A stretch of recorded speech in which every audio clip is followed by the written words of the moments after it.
ಸಂಪೂರ್ಣವಾಗಿ ಎದುರು ಹೋಗೋಣಗಿದ್ದು ಹುಲ್ಲಿನಂತೆ ಆರಾಗಿದ್ದ ಆರಾಧ್ಯ ಜುಟ್ಟು ನೋಡಿ ಸಣ್ಣದಾಗಿ ನಕ್ಕು ಅವಳು ಕೂದಲನ್ನ ಸರಿ ಮಾಡ್ದ ಅಧಿರಾಜ್. ತನ್ನ ಎಷ್ಟು ಕಾಳಜಿಯಿಂದ ನೋಡ್ಕೊಳ್ತಿರೋ ಅಧಿರಾಜ್ನ ನೋಡಿ ತುಂಬ ಮುದ್ದಾಡಿದ್ಲ ಆರಾಧ್ಯ. ಆದರೆ ತನ್ನ ಮುಖದಲ್ಲಿ ಯಾವುದೇ ರೀತಿ ಹಾವಭಾವ ಕಾಣಿಸ್ತಂತೆ ತಡ್ಕೊಂಡು ತನ್ನ ಭಾವನೆಗಳನ್ನ ಮುಚ್ಚಿಟ್ಕೊಳ್ಳೋದಕ್ಕೆ ಬಹಳ ಕಷ್ಟಪಟ್ಲು. ಅಧಿರಾಜ್ ತನ್ನ ಅಪ್ಕೊಂಡಂತೆ ಹಿಡಿದು ನಡೆಸ್ತಿರೋದು ನೋಡಿ ಮನಸ್ಸಿಗೆ ಖುಷಿಯಾದರೂ ತಮ್ಮ ಸುತ್ತಲೂ ನಿಂತಿರೋ ಬಾಡಿ ಗಾರ್ಡ್ಸನ್ನು ನೋಡಿ ಆರಾಧ್ಯ ಸ್ವಲ್ಪ ಅನ್ಕಂಫರ್ಟಬಲ್ ಆಗಿ ಫೀಲ್ ಆದ್ಲು. ಅವಳ ಮುಖದ ಹಾವಭಾವ ನೋಡಿ ಗಾಯ ಏನಾದರೂ ನೋವಾಗ್ತಿದ್ಯಾ ಅಂತ ಆತಂಕದಿಂದ ಕೇಳ್ದ ಅಧಿರಾಜ್. ಅದೇನಿಲ್ಲ ಅನ್ನತ್ಲೆ, ನಮ್ಮಿಬ್ಬರಿಗೂ ಈ ಗಾಯದ ಗೋಳು ಜಾಸ್ತಿ ಆಗೋಯ್ತಲ್ವಾ ಅಂತ ಮುಖ ಸಣ್ಣದು ಮಾಡ್ಕೊಂಡು ಕೇಳಿದ್ಲು ಆರಾಧ್ಯ. ಅಧಿರಾಜ್ ಅವಳ ಮಾತುಗಳಿಗೆ ಯಾವುದೇ ಉತ್ತರ ನೀಡದೆ ಮೆಲ್ಲನೆ ಅವಳ ಜೊತೆ ವಾಕಿಂಗನ್ನು ಮಾಡಿಸ್ತಿದ್ದ.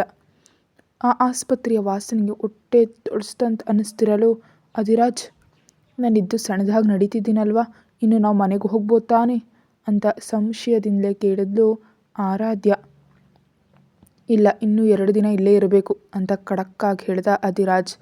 ಅಧಿರಾಜ್ ಇಲ್ಲ ಅಂದಮೇಲೆ ಹೋಗೋದು ನಡೆಯೋದು ಮಾತು ಅಂತ ತಿಳಿದಿದ್ದರಿಂದ ಆರಾಧ್ಯ ಮೆಲ್ಲನೆ ಹೆಜ್ಜೆ ಹಾಕ್ತಿದ್ದಾಗ ಅವಳಿಗೆ ತನ್ನ ಸೊಂಟದ ಮೇಲಿರೋ ಗಾಯದ ನೆನಪಾಯಿತು.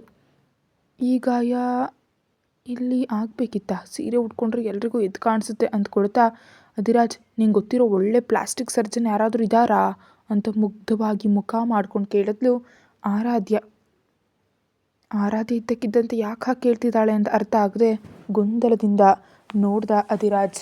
ಅಯ್ಯೋ, ಅಂದರೆ ಬುಲೆಟ್ ಗಾಯ ಇಲ್ಲೇ ಆಗಿದೆ ಅಲ್ವಾ, ಸೀರೆ ಉಟ್ರೆ ಈ ಮಚ್ಚೆ ಹಾಗೆ ಕಾಣಿಸುತ್ತೆ, ಅದಕ್ಕೆ ಯಾರಾದರೂ ಪ್ಲಾಸ್ಟಿಕ್ ಸರ್ಜನ್ ಇದ್ದರೆ ಆ ಗುರುತು ಹೋಗುವಾಗ ಮಾಡ್ತಾರೆ ಅಂದ್ಕೊಂಡೆ ಅನ್ನುತ್ತಾ ತನ್ನ 30 ಹೆಡಗಲ್ಗಳನ್ನ ಹೊರಗೆ ಹಾಕಿ ನಕ್ಕದ್ಲು ಆರಾಧ್ಯ. ಆರಾಧ್ಯಳನ್ನ ಕೋಪದಿಂದ ನೋಡ್ತಾ, ನಾನು ನಿನ್ನ ಸೊಂಟವನ್ನು ನೋಡ್ತೀನಿ ಅಂದಿದ್ದಕ್ಕೆ ನನ್ನ ಹೊರಗೆ ಹೋಗು ಅಂದೆ, ಮತ್ತೀಗ ಆ ಸರ್ಜರಿ ಮಾಡೋನಿಗೆ ತೋರಿಸೋದಕ್ಕೆ ನಿನಗೆ ಯಾವುದೇ ತೊಂದರೆ ಇಲ್ವಾ ಅಂತ ವ್ಯಂಗ್ಯವಾಗಿ ಕೇಳ್ದ ಅಧಿರಾಜ್. ಆರಾಧ್ಯ ತಕ್ಷಣ ತನ್ನ ಹೆಜ್ಜೆಗಳನ್ನ ನಿಲ್ಲಿಸಿ ಬಿಕ್ಕುತ್ತಾ ನೋಡಿದ್ಲು. ಆದರೆ ಅವನ ಮುಖದಲ್ಲಿ ಯಾವುದೇ ಥರದ ಹಾವಭಾವ ಕಾಣಿಸ್ತೇ ಇರೋದ್ರಿಂದ ಅವನು ಏನು ಆಲೋಚಿಸ್ತಿದ್ದಾನೆ ಅಂತ ತಿಳಿದೆ ತನ್ನ ಕೂದಲು ಹಿಡಿದು ಎಳ್ಕೊಳ್ಬೇಕು ಅಂತ ಅನ್ನಿಸ್ತಾ ಅವಳಿಗೆ. ಎಷ್ಟೋ ಹೊತ್ತಾದರೂ ಅಧಿರಾಜ್ ಮಾತಾಡದೇ ಇರಲು, ನಾನು ಕೇಳಿದ್ದು ನಿಮ್ಗೆ ಕೇಳಿಸ್ತಾ ಅಂತ ಮತ್ತೆ ಒತ್ತಾಯಿಸಿ ಕೇಳಿದ್ಲು ಆರಾಧ್ಯ. ನಿನ್ನ ಶರೀರದ ಮೇಲೆ ಸಣ್ಣ ಮಚ್ಚೆ ಮಾತ್ರ ಅಲ್ಲ, ಒಡಲೆಲ್ಲ ಮಚ್ಚೆಗಳಿದ್ರೂ ಏನೂ ತೊಂದರೆ ಇಲ್ಲ ಬಿಡು ಅಂತ ಸೀರಿಯಸ್ ಆಗಂದ ಅಧಿರಾಜ್ ಮಾತಿ ಕೋಪದಿಂದ ನೋಡ್ತಾ, ಇಷ್ಟಕ್ಕೂ ನನ್ನ ಫೋನ್ ಎಲ್ಲಿದೆ, ನನ್ನ ಫೋನ್ ಬೇಕು ಅಂತ ಕೇಳಿದ್ಲು ಆರಾಧ್ಯ.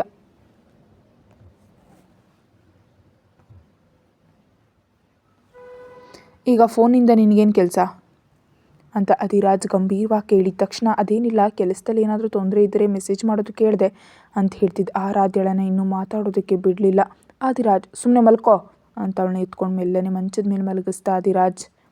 ಅಧಿರಾಜ್ ತನಗೆ ಫೋನ್ ನೀಡದೇ ಇರೋದ್ರಿಂದ ಕೋಪದಿಂದ ಮೂತಿಯನ್ನು ತಿರುಗಿಸ್ಕೊಂಡ್ಲು ಆರಾಧ್ಯ. ಅವಳನ್ನ ನೋಡಿ ತನ್ನ ಜೇಬಿನಲ್ಲಿದ್ದ ಫೋನ್ ತೆಗೆದು ಅವಳಿಗೆ ನೀಡ್ದ. ಆ ಫೋನ್ ನೋಡಿದ ಆರಾಧ್ಯ ಆಶ್ಚರ್ಯಪಟ್ಲು. ಅದು ತದ್ರೂಪ್ ಅಧಿರಾಜ್ ಮುಂಚೆ ತನಗೆ ಉಡುಗೊರೆಯಾಗಿ ನೀಡಿದಂಥ ಫೋನ್ನಂತೆ ಇತ್ತು. ಆದರೆ ಆ ಫೋನನ್ನು ಅವಳು ಶ್ರೀಲೀಲಾ ನೀಡಿದ ಪಾರ್ಟಿಗೆ ಹೋದಾಗ ಕಳ್ಕೊಂಡಿದ್ಲು. ಮೊನ್ನೆ ಕಾವ್ಯ ಜೊತೆ ಶಾಪಿಂಗ್ ಹೋದಾಗ ಬೇರೆ ಮಾಡೆಲಲ್ಲಿದ್ದ ಅದೇ ಬಣ್ಣದ ಫೋನ್ ತೊಗೊಂಡಿದ್ಲು. ಆ ಮಾಡೆಲ್ನಲ್ಲಿ ಇನ್ನೊಂದು ಫೋನ್ ಸಿಗೋದು ಅಸಾಧ್ಯ ಆಗಿರೋದ್ರಿಂದ ಅಧಿರಾಜ್ ತನಗಾಗಿ ಇನ್ನೊಂದು ಫೋನ್ ಖರೀದಿಸಿದ್ದಾನೆ ಅಂತ ಸುಲಭವಾಗಿ ಅರ್ಥ ಮಾಡಿಕೊಂಡ್ಳು. ಇದೇನಿದು, ಈ ಫೋನ್ ಕೊಟ್ಟಿದ್ದೀರೆ, ನನ್ನ ಫೋನ್ ಏನಾಯಿತು ಅಂತ ಆರಾಧ್ಯ ಕೇಳಿದ ತಕ್ಷಣ ಅದನ್ನು ಎಂದೋ ಎಸೆದ್ಬಿಟ್ಟೆ ಅಂತ ಕೂಲಾಗಿ ಹೇಳ್ದ ಅಧಿರಾಜ್. ಅಧಿರಾಜ್ ಮಾತಿಗೆ ಆಶ್ಚರ್ಯಪಡ್ತಾ, ಎಸೆದ್ಬಿಟ್ರಾ, ಯಾಕೆ ಅಂತ ಗೊಂದಲದಿಂದ ಕೇಳಿದ ಆರಾಧ್ಯಗೆ, ಫೋನ್ ಅಷ್ಟೇ ಅಲ್ಲ, ನೀನು ಬ್ಯಾಗ್ ಕೂಡ ಎಸೆದ್ಬಿಟ್ಟೆ ಅಂತ ಸೀರಿಯಸ್ ಆಗಿ ಹೇಳ್ದ. ಆಶ್ಚರ್ಯದಿಂದ ಕೇಳಿದ ಆರಾಧ್ಯ ಮಾತಿಗೆ, ನೀನು ಸಾಮಾನ್ಯ ಉದ್ಯೋಗಿ ಅಲ್ಲ, ಅಧಿರಾಜ್ನ ಹೆಂಡತಿ, ಅಂಥದ್ರಲ್ಲಿ ನಿನ್ನ ಕೈಯಲ್ಲಿ ಆ ಥರದ ವಸ್ತುಗಳಿರೋದು ನನಗಿಷ್ಟ ಇಲ್ಲ, ಅದಕ್ಕೆ ಎಸೆದೆ ಅಂತ ಆರಾಧ್ಯ ಕಡೆ ನೇರವಾಗಿ ನೋಡ್ತಾ ಹೇಳ್ದ. ಬ್ಯಾಗ್ ಎಸೆದ್ಬಿಟ್ಟೆ ಅಂತ ಹೇಳಿದ ತಕ್ಷಣ ಆರಾಧ್ಯಗೆ ಏನು ಅನ್ಬೇಕು ಅಂದ್ಕೊಂಡ್ಲು. ಆದರೆ ಬಾಯಿ ತೆರೆಯೋದಕ್ಕೆ ಆಗಲೇ ಇಲ್ಲ. ಆ ಬ್ಯಾಗ್ನಲ್ಲಿ ಹಣ ಮತ್ತು ಫೋನ್ ಎರಡೂ ಇದ್ವು. ಮೊನ್ನೆವರೆಗೂ ತಾನೊಬ್ಬ ಕೋಟ್ಯಾಧಿಪತಿ ಹೆಂಡತಿ ಇರ್ಬೋದು, ಆದರೆ ಕೆಲವು ದಿನಗಳಿಂದ ಒಬ್ಬ ಸಾಮಾನ್ಯ ಹುಡುಗಿಯಂತೆ ಜೀವಿಸ್ತಿರೋದ್ರಿಂದ ಅವಳಿಗೆ ಆ ಹಣ ತುಂಬ ದೊಡ್ಡ ಮೊತ್ತ ಆಗಿತ್ತು. ಹಾಗಂತ ಈಗ ಅಧಿರಾಜ್ನ ಎದುರಿಸೋ ಧೈರ್ಯ ಕೂಡ ಅವಳ ಹತ್ರ ಇಲ್ಲದೆ ಇರೋದ್ರಿಂದ ಸೈಲೆಂಟಾಗಿ ಉಳಿದ್ಬಿಟ್ಲು ಪಾಪ.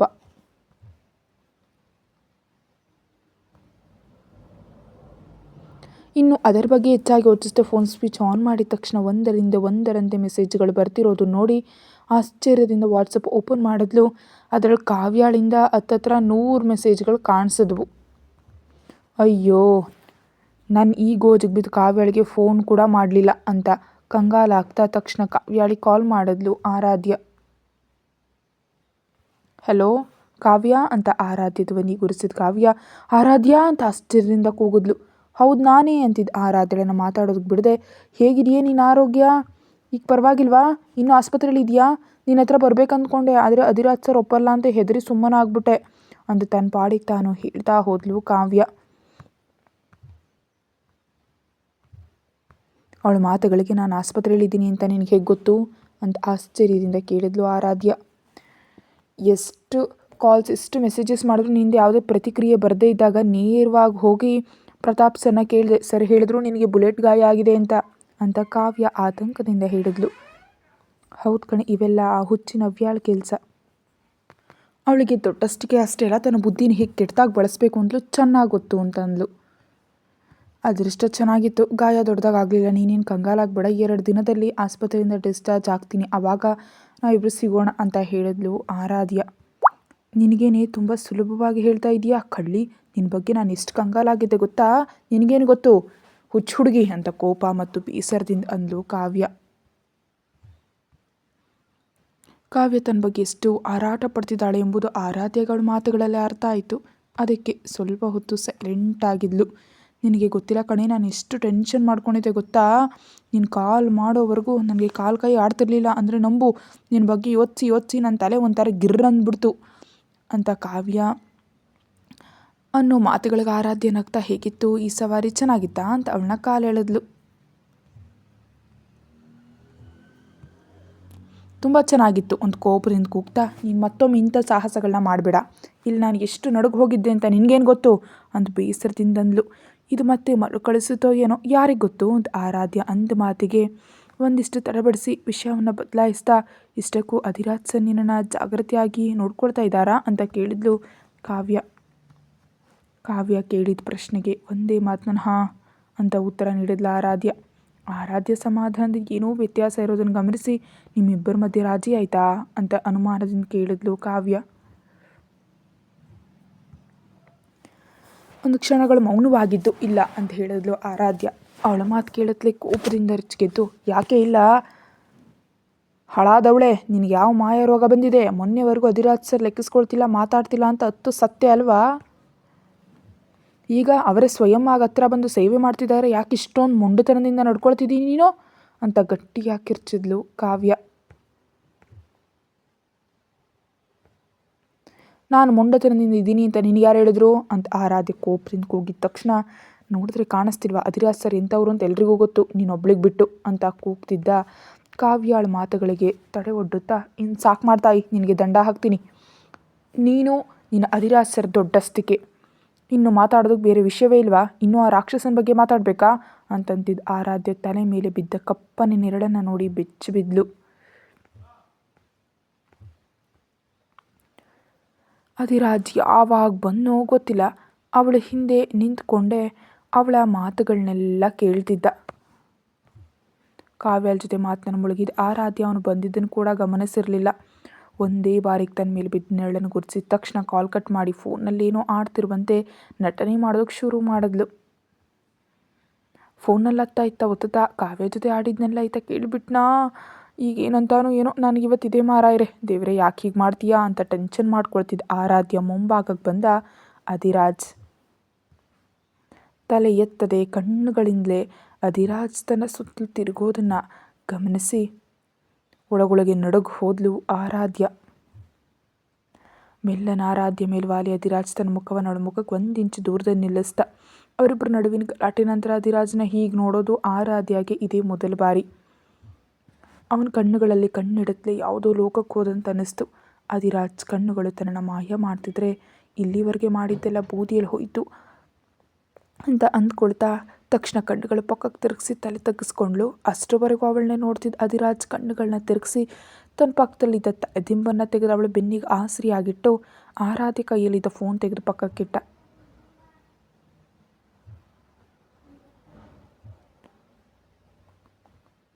ಫೋನ್ ಕಿತ್ಕೊಂಡಿದ್ದಕ್ಕೆ ಅವನ ಕಡೆ ಕಂಗಾಲಾಗಿ ನೋಡ್ದ. ನನ್ನ ಫೋನ್ ಅಂತಿದ್ದ ಆರಾಧ್ಯ ಬಾಯಿ ಹತ್ರ ತುತ್ತಿಡ್ ತಿನ್ನೋ ಅಂತ ಅವಳ ಕಣ್ಣುಗಳನ್ನೇ ನೋಡ್ದ.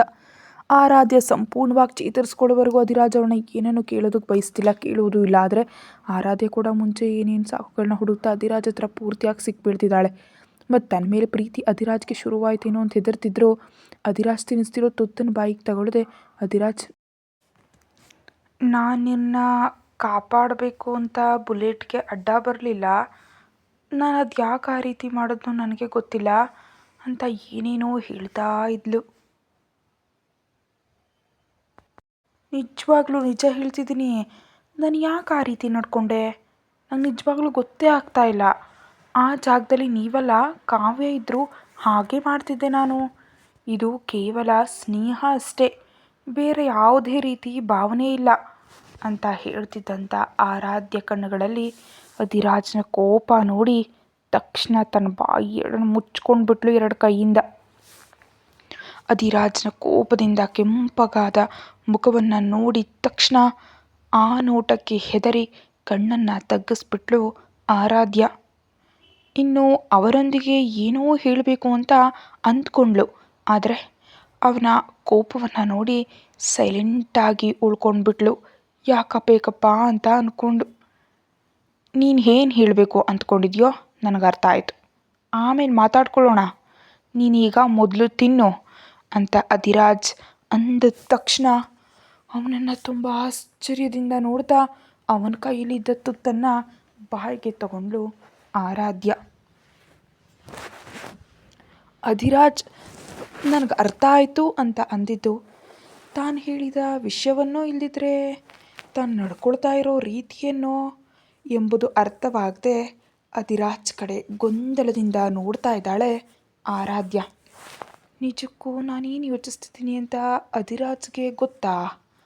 ಅದಕ್ಕೆ ಅವರು ನನ್ನನ್ನು ಪ್ರಶ್ನೆ ಮಾಡ್ತಾ ಇಲ್ವಾ? ಅದಕ್ಕೆ ಅವ್ರು ನನ್ನ ಏನೂ ಕೇಳ್ತಿಲ್ವಾ ಅಂತ ಅಂದ್ಕೊಂಡು ಆರಾಧ್ಯ ಆ ವಿಷಯವನ್ನು ಅಧಿರಾಜ್ನನ್ನು ಕೇಳಬೇಕು ಅಂತ ಅಂದ್ಕೊಂಡ್ಳು. ಆದರೆ ಹೇಗೆ ಕೇಳಬೇಕು ಅಂತ ಅವಳಿಗೆ ಅರ್ಥನೇ ಆಗ್ತಿಲ್ಲ. ಅಧಿರಾಜ್ ಮುಖದಲ್ಲಿ ಯಾವುದೇ ಹಾವಭಾವ ಕಾಣಿಸ್ದೇ ಇರೋದ್ರಿಂದ ಸೈಲೆಂಟಾಗಿ ಅವನು ನೀಡಿದ ಆಹಾರವನ್ನು ತಿನ್ನುತ್ತಾ ತುಂಬ ಕಳವಳದಿಂದ, ಅಂದರೆ ನರ್ವಸ್ ಆಗಿ ಫೀಲ್ ಆಗ್ತಾ ಇದ್ದು ಒಳಗೊಳಗೇನೆ. ಮತ್ತು 2 ದಿನಗಳವರೆಗೂ ಆರಾಧ್ಯ ಬಾಯಿ ತೆರೆದು ಅಧಿರಾಜ್ ಜೊತೆ ಮಾತಾಡಲೇ ಇಲ್ಲ. ಕೇವಲ ಅವಳ ಅಗತ್ಯಗಳನ್ನ ಅವನು ನೋಡ್ಕೊಳ್ತಾ ಇದ್ದರೆ ಸೈಲೆಂಟಾಗಿ ಅವನಿಂದ ಸೇವೆಯನ್ನು ಮಾಡಿಸ್ಕೊಳ್ತಾ ಇದ್ದಾಳೆ ಆರಾಧ್ಯ. ಅಧಿರಾಜ್ ಕೂಡ ಅವಳನ್ನ ಏನಾದರೂ ಅಂದು ಅವಳನ್ನ ಕೆಣಕೋದಕ್ಕೆ ಹೋಗಲಿಲ್ಲ. ಆತ ಕೂಡ ಸೈಲೆಂಟಾಗಿದ್ಬಿಟ್ಟ, ಅವಳು ಹುಷಾರಾಗೋವರೆಗೂ ಹಾಗೆ ಇರಬೇಕು ಅಂತ ಅಂದ್ಕೊಂಡು. 2 ದಿನ ಆಯಿತು. 2 ದಿನದ ನಂತರ ಆಸ್ಪತ್ರೆಯಿಂದ ಡಿಸ್ಚಾರ್ಜ್ ಆಗಿ ಮನೆಗೆ ಬಂದಂಥ ಆರಾಧ್ಯಳಿಗೆ ಸಾವಿತ್ರಿ ಹೊರ ಓಡಿ ಬಂದು ದೃಷ್ಟಿ ತೆಗೆದು ಅವಳಿಗೆ ಅದನ್ನು ಹಚ್ಚಿ ಒಳಗಡೆ ರೂಮ್ ಕರ್ಕೊಂಡು ಹೋಗೋದಕ್ಕೆ ಹೇಳಿದ್ರು ಸಾವಿತ್ರಿ. ಹಾಲ್ಗೆ ಬರುತ್ತಲೇ ತನಗೆ ಎದುರಾಗಿ ಸುಮಿತ್ ಕಾಣಿಸ್ದ. ಮಾಮೂಲಾಗಿ ಸುಮಿತ್ ಅಧಿರಾಜ್ ಥರ ತನ್ನ ಭಾವನೆಗಳನ್ನ ಏನು ಹೊರ ಹಾಕದೆ ತುಂಬ ಜಾಗೃತಿಯಾಗಿರ್ತಾನೆ. ಅವನು ಯಾವಾಗಲೂ ಗಂಭೀರವಾಗಿ ಮತ್ತು ಕೋಪವಾಗಿ ಕಾಣಿಸ್ತಾನೆ. ಆದರೆ ಮೊಟ್ಟ ಮೊದಲ ಬಾರಿಗೆ ಆರಾಧ್ಯಳನ್ನು ಆ ಸ್ಥಿತಿಯಲ್ಲಿ ನೋಡಿದ ತಕ್ಷಣ ಅವನ ಮುಖದಲ್ಲೂ ಕೂಡ ಬೇಸರ ಸ್ಪಷ್ಟವಾಗಿ ಕಾಣಿಸ್ತಿತ್ತು ಎಲ್ರಿಗೂ. ಇನ್ನು ಸಾವಿತ್ರಿ ಅಂತೂ ಅಷ್ಟರಲ್ಲಿ ಆರಾಧ್ಯಳನ್ನು ಆ ಸ್ಥಿತಿಯಲ್ಲಿ ನೋಡಿ ಅಳುತ್ತಾನೇ ಇದ್ಲು ಪಾಪ. ಮೇಡಮ್, ಇವಾಗ ನಿಮ್ಮ ಆರೋಗ್ಯ ಹೇಗಿದೆ? ನಿಜಕ್ಕೂ ಯಾಕೆ ಹೀಗೆ ಮಾಡಿದ್ರಿ? ನಿಮ್ಮ ಬಗ್ಗೆ ನಾವು ಎಷ್ಟು ಕಂಗಾಲಾಗಿದ್ವೋ ಗೊತ್ತಾ ಅಂತ ಬೇಸರದಿಂದ ಅಂದ್ಲು ಸಾವಿತ್ರಿ. ತನ್ನ ಬಗ್ಗೆ ಅವರು ಬೇಸರ ಪಡೋದು ನೋಡಿ ಆರಾಧ್ಯಗೆ ತುಂಬಾ ಖುಷಿಯಾದರೂ ಕೂಡ ತನ್ನಿಂದ ಅವರೆಲ್ಲರೂ ಕಷ್ಟಪಟ್ಟರು ಅಂತ ನೆನಪಿಗೆ ಬರುತ್ತಲೇ, ನಾನು ಇವಾಗ ಚೆನ್ನಾಗೇ ಇದ್ದೀನಿ ಅಲ್ವಾ, ಅನಾವಶ್ಯಕವಾಗಿ ನಾನು ನಿಮ್ಮನ್ನೆಲ್ಲ ಕಂಗಾಲು ಪಡುವಂತೆ ಮಾಡಿಬಿಟ್ಟೆ ಅಂತ ಸ್ವಲ್ಪ ತೊಂದರೆಯಾಗಿ ಕಿರಿಕಿರಿಯಾಗಿ ಅಂದ್ಕೊಂಡ್ಳು ಆರಾಧ್ಯ ತನ್ನ ಬಗ್ಗೆನೇ. ಮೆಟ್ಟಿಲುಗಳ ಹತ್ತಿರ ನಿಂತಿದ್ದ ಆರಾಧ್ಯಳನ್ನು ಗಟ್ಟಿಯಾಗಿ ಅಪ್ಕೊಂಡು ಅವಳಿಗೆ ಆಸರೆ ನೀಡ್ತಾ, ನಿಂತ್ಕೊಂಡ ಅಧಿರಾಜ್. ಅವನು ಹಾಗಿದ್ರೆ ತನ್ನಲ್ಲಿ ಭಾವನೆಗಳು ಬರುತ್ತವೆ ಅಂತ ಅಂದ್ಕೊಂಡು ಆರಾಧ್ಯ ಅವನಿಂದ ದೂರ ಸರಿಯೋದಕ್ಕೆ ಪ್ರಯತ್ನ ಮಾಡಿದ್ಲು. ಆದರೆ ಅದು ಯಾವಾಗಲೂ ನಡೆಯೋದು ಕೆಲಸನೇ ಅಂತ ಅಂದ್ಕೊಂಡು ಆರಾಧ್ಯ ಸೈಲೆಂಟಾಗಿ ಉಳಿದ್ಬಿಟ್ಲು. ಏನಾದರೂ ತಿಂತೀಯಾ ಅಂತ ಕೇಳ್ದ ಅಧಿರಾಜ್. ಆ ಮಾತುಗಳಿಗೆ ತನ್ನ ಆಲೋಚನೆಯಿಂದ ಹೊರಬಂದು ಅವನ ಕಡೆ ನೋಡ್ತಾ ನನಗೆ ನೂಡಲ್ಸ್ ಬೇಕು ಅಂತ ಉತ್ಸಾಹದಿಂದ ಅಂದು ಮತ್ತೆ ಅಷ್ಟರಲ್ಲೇ ಅಧಿರಾಜ್ ಏನಂತಾನೋ ಏನೋ ಅಂತ ಅವನ ಕಡೆ ತುಂಬ ಹೆದರಿಕೆಯಿಂದ ನೋಡ್ತಾ ಇದ್ಲು. ಆದರೆ ಅಧಿರಾಜ್ ಮಾತಾಡೋದಕ್ಕಿಂತ ಮುಂಚೆನೇ ಸಾವಿತ್ರಿ ಅದಕ್ಕೆ ಪ್ರತಿಕ್ರಿಯಿಸಿದ್ಲು. ಮೇಡಮ್, ನೀವಿವಾಗ ಅವನ್ನೆಲ್ಲ ತಿನ್ನಬಾರ್ದು. ಕೆಲವು ದಿನಗಳು ತುಂಬ ಜಾಗೃತಿಯಾಗಿರಬೇಕು ನೀವು. ಈಗಾಗಲೇ ನಿಮಗೆ ತುಂಬ ರಕ್ತ ಕಡಿಮೆ ಆಗಿದೆ ಅಲ್ವಾ? ನಾನು ಹೋಗಿ ರಾಗಿ ಗಂಜಿ ತೊಗೊಂಡು ಬರ್ತೀನಿ, ಕುಡೀರಿ ಅಂತ ಹೇಳಿದ್ಲು. ರಾಗಿ ಗಂಜಿ ಅಂದ ತಕ್ಷಣ ಮುಖ ವಿಚಿತ್ರವಾಗಿ ಮಾಡಿದ ಆರಾಧ್ಯಾಗೆ ಅದು ತುಂಬ ಶಕ್ತಿ ನೀಡುತ್ತೆ ಮೇಡಮ್.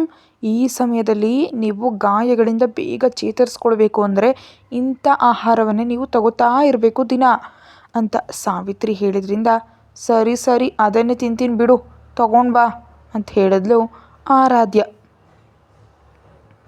ಇವಾಗ ಅವಳು ಬೇಡ ಅಂತ ಅಂದರೂ ಕೂಡ ಅಧಿರಾಜ್ ಖಂಡಿತವಾಗಿ ತನ್ನ ಕೈಯಿಂದ ತಿನ್ನಿಸ್ತಾನೆ ಅಂತ ಆರಾಧ್ಯಾಗೆ ಚೆನ್ನಾಗಿ ಗೊತ್ತು. ಅದಕ್ಕೆ ರಾಗಿಲಿ ಮಾಡೋದನ್ನ ತಿನ್ನೋದಕ್ಕೆ ಒಪ್ಕೊಂಡ್ಳು. ಅಧಿರಾಜ್ ಆರಾಧ್ಯಾಳನ್ನು ರೂಮ್ಗೆ ಕರ್ಕೊಂಡು ಬಂದು ಬೆಡ್ ಮೇಲೆ ತಲೆಗೆ ದಿಂಬು ಇಟ್ಟು ಕೂರಿಸ್ದ. ಆರಾಧ್ಯಾಳಿಗೆ ಗಾಯ ನಯವಾಗಿದೆ. ಹೆಚ್ಚು ಸಮಯ ಆರಿತಿರೋದಕ್ಕೆ ಸಾಧ್ಯ ಆಗ್ತಿದೆ. ಆದರೆ ನೋವು ಮಾತ್ರ ಅಲ್ಪ ಸ್ವಲ್ಪ ಅವಳನ್ನ ಕಾಡ್ತಾನೆ ಇತ್ತು. ಸಾವಿತ್ರಿ ಬೌಲನ್ನು ಅಧಿರಾಜ್ಗೆ ನೀಡಿ ಹೊರ್ಟು ಹೋಗುತ್ತಲೇ ಅಧಿರಾಜ್ ಚಮಚದಿಂದ ಅವಳಿಗೆ ತಿನ್ನಿಸ್ಬೇಕು ಅಂತ ಅಂದ್ಕೊಂಡ. ಆದರೆ ಆರಾಧ್ಯ ತೊಂದರೆಯಿಂದ ಹಿಂದಕ್ಕೆ ಸರಿದು ಅಧಿರಾಜ್, ನಾನೇ ತಿನ್ನಬಲ್ಲೆ, ಹೀಗೆ ಕೊಡಿ ಅಂತ ಸಂಕೋಚದಿಂದ ಅಂದ್ಲು. ಈಗ ನಾನು ನಿನಗೆ ತಿನ್ನಿಸೋದ್ರಿಂದ ನಿನಗೇನಾದರೂ ತೊಂದರೆ ಆಗ್ತಿದೆಯಾ ಅಂತ ಯಾವುದೇ ರೀತಿ ಭಾವವಿಲ್ಲದೆ ಕೇಳಿದ ಅಧಿರಾಜ್ ಮಾತುಗಳಿಗೆ ಸುಮ್ಮನಾಗೋದು ಬಿಟ್ಟು ಬೇರೇನು ಮಾಡೋದಕ್ಕೆ ಸಾಧ್ಯ ಆಗಲಿಲ್ಲ ಆರಾಧ್ಯಾಳಿಗೆ. ಬುದ್ಧಿವಂತಳಾಗಿ ಅಧಿರಾಜ್ ತಿನ್ನಿಸಿದಂತಹ ರಾಗಿ ಗಂಜಿನ ಕುಡಿದು ಮಾತ್ರೆಗಳನ್ನ ತಗೊಂಡು ಮಲ್ಕೊಂಡ್ಬಿಟ್ಲು. ರಾತ್ರಿ 10 ಗಂಟೆ ಆದರೂ ಕೂಡ ಅಧಿರಾಜ್ ಇನ್ನೂ ತನ್ನ ಕೋಣೆಯಲ್ಲೇ ಇರೋದು ನೋಡಿ ತುಂಬ ಕಂಗಾಲಾಗ್ಬಿಟ್ಲು ಆರಾಧ್ಯ. ಇದೇನಿದು, ಇಷ್ಟು ಸಮಯ ಆದರೂ ಕೂಡ ಇಲ್ಲೇ ಇದ್ದಾರಲ್ಲ ನನ್ನ ರೂಮ್ನಲ್ಲೇ, ಈತ ಕೂಡ ನನ್ನ ಜೊತೆ ಇಲ್ಲೇ ಮಲಗ್ತಾನಾ ಏನೋ ಅಂತ ಅಂದ್ಕೊಂಡು ಕಂಗಾಲಾಗಿ ಮನಸ್ಸಿನಲ್ಲೇ ಅಂದ್ಕೊಂಡ್ಳು. ಒಂದು ವೇಳೆ ರಾತ್ರಿ ಸಮಯದಲ್ಲಿ ನನಗೇನಾದರೂ ತೊಂದರೆ ಆಗುತ್ತೇನೋ ಅಂತ ಅಂದ್ಕೊಂಡು ಇಲ್ಲೇ ಇರಬೇಕು ಅಂತ ಅಂದ್ಕೊಂಡಿದ್ದಾರೋ ಏನೋ. ಏನು ಮಾಡೋದು, ಬೇಡ ಅಂತ ಹೇಳಲಾ ಅಂತ ಅಂದ್ಕೊಳ್ತಾ ಅಧಿರಾಜ್ ಜೊತೆ ಮಾತಾಡಬೇಕು ಅಂತ ಅಂದ್ಕೊಂಡ್ಳು. ಆದರೆ ಅವಳು ಅಂದ್ಕೊಂಡಂಥ ಮಾತುಗಳೆಲ್ಲ ಆ ಬಾಯಲ್ಲೇ ನುಂಗಿಬಿಟ್ಲು. ಅಧಿರಾಜ್ ತಾನು ಆಸ್ಪತ್ರೆಗೆ ಸೇರಿದಾಗಿನಿಂದ ಕಠೋರವಾಗಲಿ ಅಥವಾ ತಪ್ಪಾಗಲಿ ನಡ್ಕೊಳ್ತಿಲ್ಲ. ಹಾಗಿರುವಾಗ ಅವನ ಮೇಲೆ ಅನಾವಶ್ಯಕವಾಗಿ ಸಿಟ್ಟಾಗೋದು ತಪ್ಪು ಅಂತ ಅನ್ನಿಸ್ತು ಆರಾಧ್ಯಾಳಿಗೆ. ಆಯಿಂಟ್ಮೆಂಟನ್ನು ಹಿಡ್ಕೊಂಡು ತನ್ನತ್ರ ಬಂದಂಥ ಅಧಿರಾಜ್ನನ್ನು ನೋಡಿ ಸಂಕೋಚ ಪಟ್ಕೊಂಡ್ಬಿಟ್ಲು ಆರಾಧ್ಯ. ಇವಾಗ ತನಗಿರೋ ಗಾಯ ಇನ್ನೂ ಹಸಿಯಾಗಿರೋದ್ರಿಂದ ಪ್ರತಿದಿನ ಮುಲಾಮ್ ಹಚ್ಚಿ ಬ್ಯಾಂಡೇಜ್ ಹಾಕಬೇಕು ಅಂತ ಡಾಕ್ಟರ್ ಖಂಡಿತವಾಗಿ ಹೇಳಿದರು. ಇವಾಗ ಆ ಕೆಲಸ ಮಾಡೋದಕ್ಕೆ ಬಂದಿದ್ದಕ್ಕೆ ಸಂಕೋಚ ಆದರೂ ಕೂಡ ಅಧಿರಾಜ್ ಮಾತ್ರ ಆರಾಧ್ಯಾಳ ಆಲೋಚನೆಗಳನ್ನು ಏನೇನು ಲೆಕ್ಕಿಸ್ಕೊಳ್ತಾನೇ ಇಲ್ಲ. ಏನು ಲೆಕ್ಕಿಸ್ಕೊಳ್ಳದೆ ಅವಳನ್ನ ಬೋರ್ಲಾಗಿ ಮಲಗಿಸಿ ಅವಳ ಸೊಂಟಕ್ಕಿದ್ದ ಗಾಯದ ಮೇಲಿನ ಬ್ಯಾಂಡೇಜನ್ನು ತೆಗೆದ. ಕತೆ ಮುಂದುವರಿಯುತ್ತೆ. ಹೆಚ್ಚಿರೋದಕ್ಕಾಗಿ ಚಾನಲ್ಗೆ ಮೆಂಬರ್ಶಿಪ್ ತೊಗೊಂಡು ವಿಡಿಯೋ ನೋಡಿ. ಹಾಗೆ ಹೊಸ ಕತೆ ತುಂಬ ಚೆನ್ನಾಗಿದ್ದಾವೆ ನೋಡಿ. Thank you.